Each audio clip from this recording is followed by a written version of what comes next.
अस्सलाम वालेकुम। आपने आजकल आर्टिफिशियल इंटेलिजेंस चैट जीपीटी के बारे में तो बहुत सुना होगा। सोशल मीडिया जब भी खोलो तो वहाँ पे सिर्फ चैट जीपीटी आर्टिफिशियल इंटेलिजेंस का ही जिक्र हो रहा होता है। तो मैंने इसके बारे में थोड़ा सर्च आउट किया। मैंने कहा देखूं सही ये है क्या चीज़। फिर मुझे पता चला कि ये तो बहुत इंटेलिजेंट है। इसने यूएस मेडिकल लाइसेंसिंग एग्ज़ाम भी क्लियर किया हुआ है।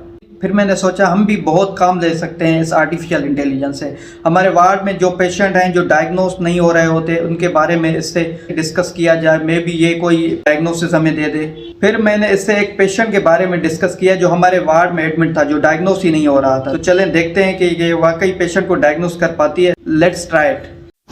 अभी ये वो पेशेंट है जिसके बारे में हम चैट जीपीटी से डिस्कस करेंगे। ये पेशेंट हमारे पास शॉर्टनेस ऑफ ब्रीथ की कंप्लेंट से आई थी। तो इसका जो एको है, एको में डायलेटेड कार्डियोमायोपैथी आया हुआ है और इसकी जो ईसीजी है उसमें क्यूटी प्रोलॉन्ग है और इसके अलावा टी वेव इन्वर्जन्स हैं।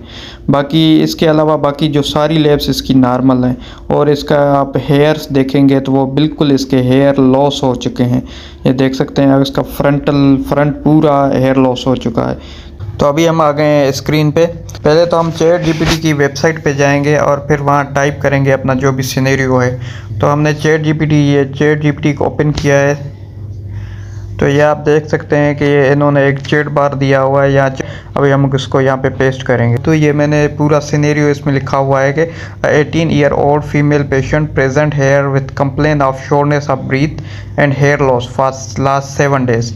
She has history of epilepsy for age of 5 years, taking sodium valproate 500 mg BD. Her ECG shows QT prolonged and T wave inversion. Her laboratory investigation are within normal range. Her echocardiography findings suggest dilated cardiomyopathy. Ejection fraction is 30%. अभी हम इससे diagnosis पूछेंगे। What would be the diagnosis? तो हमने इसको ये search के लिए बोल दिया है। तो अभी देखते हैं कि इसका आंसर क्या आता है। तो अभी इसने लिखना शुरू किया है। तो ये जैसे आप देख सकते हैं कि इसने एक पूरा डिस्क्रिप्टिव फॉर्म में ये लिखती जा रही है। इसने कोई एग्जैक्ट हमें डायग्नोसिस नहीं बताया। तो इसने डिटेल में बहुत कुछ लिखा हुआ है। तो देखते हैं कि इसने लिखा क्या हुआ है। ये ऊपर इसने शायद डायग्नोसिस भी लिखी हुई है, वॉल्प्रेट इंड्यूस कार्डियोमायोपैथी। तो देखते हैं क्या लिखा है इसने। Based on the information provided the possible diagnosis for 18-year-old female patient with shortness of breath, hair loss and history of epilepsy, QT prolongation, T wave inversion on ECG and dilated cardiomyopathy with an ejection fraction of 30% is drug induced cardiomyopathy. Sodium valproate is a medication commonly used to treat epilepsy that can cause cardiotoxicity and result in cardiomyopathy. The QT prolongation and T wave inversion on ECG can be result of medication effect on heart's electrical conduction system. The hair loss could be side effect of medication as well. It is important to further evaluate the patient's medication history, perform thorough physical examination, and consider additionally diagnostic testing to confirm diagnosis and provide appropriate treatment. The patient medication regime may need to be adjusted or changed, provide further damage to heart.